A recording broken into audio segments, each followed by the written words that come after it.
Hello, my name's Emma. I'm going to talk you through submitting an application to Oldham Sixth Form College.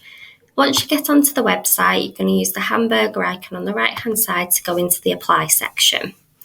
From here, as well as being able to access the application, there are also some handy resources such as a digital prospectus and information about our entry requirements and some frequently asked questions. I'm going to click this button to open the application form.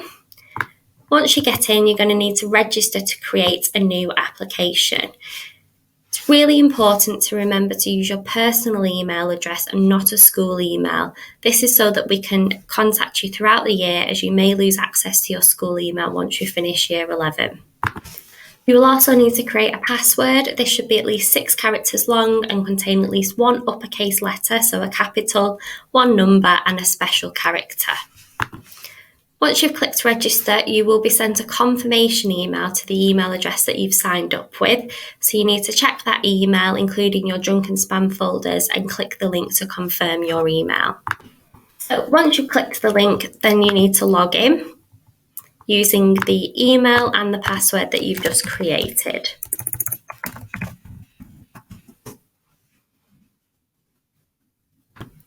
So once you've signed in, this is the screen that you will see.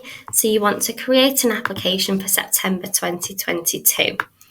This is the first step, so it's the personal details of the student, so yourself. So we need to know your name, your date of birth, your gender, your current school or the school where you sat your GCSEs.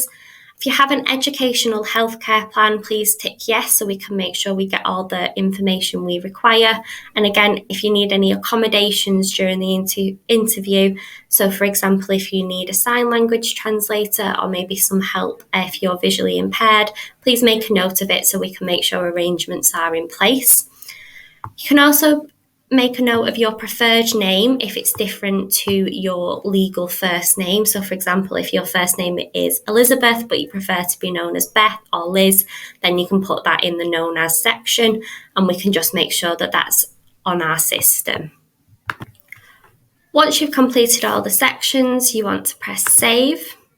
And then that will take you to the next section, which is your contact details. So here you want to put in your postcode. Once you've typed in your postcode, it will bring up a drop-down menu for you to select your address. And then you want to enter your mobile number and your home number. Once you've entered the details, press save and next to progress on to the next section. So this is all about your course interests. So at this stage, don't worry too much about making sure your programme is complete. You can always make changes at your interview and have a discussion with your tutor then about the subjects that you're interested in. If you're thinking about going down the A-level pathway, you would choose up to 4 A-levels. For blended, it's a combination of single diplomas, double diplomas and A-levels, and that's up to 3 subjects. For T-level and vocational pathways, you would just choose 1 course. But as I said, don't worry too much about getting it right at this stage. We just want to know what you're interested in so we can have that discussion with you during your interview.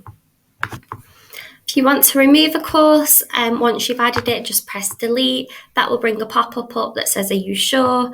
And then you just press OK and that will be removed from the list and then you can replace it with something else. Once you're happy with your courses, just click next. So this section is all about you. So instead of a personal statement, we've asked you a few short questions. Each section does have a character limit, so please bear that in mind when you're writing your answers. Try and answer them as fully as possible, but it's a starting point and we will expand further at interview.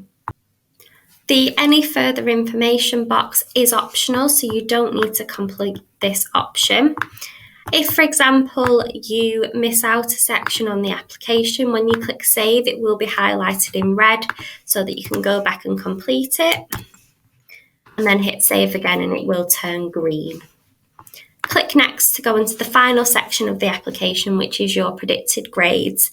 If you don't have your grades at the moment, don't worry, you can leave this section blank and still submit your application, and then you can send your grades over at a later date via email to admissions@osfc.ac.uk. If you do have your grades, you can upload them. It should be an official statement, so an official report from your school with your full name visible and your school name visible where possible as well. Once you've either uploaded your grades or decided to leave it blank, hit next, and then you'll be on the final page where you can submit your application. So that's it, the application has gone into our system. You will receive an auto confirmation email once the application has been submitted, and you will also receive emails from us in due course about the status of your application. So keep an eye out on the email that you've used for the account. If you have any questions while you're submitting the application, you can use the need help function on the side. If you describe your problem in the box, that will be sent to our admissions team, who will get back to you via email. Thank you for watching. I hope you found this useful, and we look forward to welcoming you to Oldham Sixth Form College.